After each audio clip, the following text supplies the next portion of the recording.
if we didn't choose to go?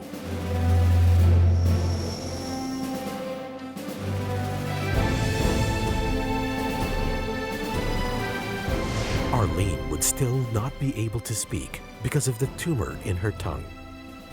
The Taot Bato tribe from the mountains of Palawan would have never seen a doctor and be cured of malaria.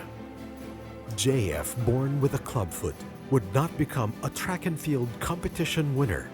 Mapatapos ko mag-aral, maging pulis.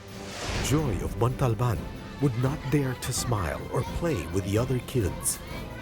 Mang Marcos would still be scavenging garbage in Payatas.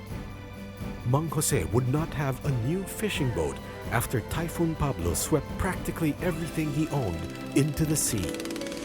If we didn't dare to care, to share, if we shrugged our shoulders and looked the other way, medical missions and provisions would not have saved thousands devastated by Typhoon Sendong, the floods of Ondoy, the Ginsaogon landslide, the Mount Mayon eruption, the trash slide at Payatas, and other calamities of the last decade. Malnourished children from our poorest communities would not have tasted hot, delicious meals daily for 10 months, or gone to preschool for free, complete with bags, books, and uniforms.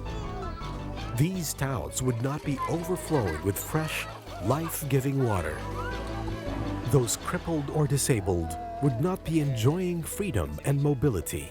Maraming salamat sa Operation Blessing kasi meron na akong sariling wheelchair at makapag-aral na rin ako ng maayos. If you didn't volunteer to pray, to counsel, to share the good news of Christ's love, Maraming salamat po sa these children would not know the joy of Christmas and Easter. But because we went, cared, believed we could make a difference, countless lives have been changed by the power of faith and hope. Operation Blessing began in 1996 with missions to Negros Oriental and the dump site of Payatas. It has now reached the poorest of the poor all over the country, even in the farthest, most marginalized provinces. Teams choose to go where there are no doctors and hospitals, at the height of storms and floods, and even armed conflict, bringing not just aid and provision, but a message of peace and reconciliation. The Operation Blessing Foundation really did a lot. The health services is being rendered to the constituents in which it is really happening in our area. Operation Blessing has twice been given the NGO of the Year for Peace Efforts Award by the Armed Forces of the Philippines and has twice been a recipient of the Philippine Army's NGO of the Year Award for its humanitarian and peace efforts. We are thankful that you have not only brought services, you have also provided the kind of a value formation to our men and women of the armed forces.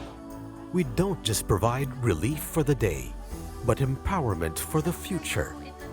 Operation Blessing has set up Bayanihan banking for savings mobilization, established village cooperatives, partnered with churches, local governments, and NGOs to continue the work of building and rebuilding lives.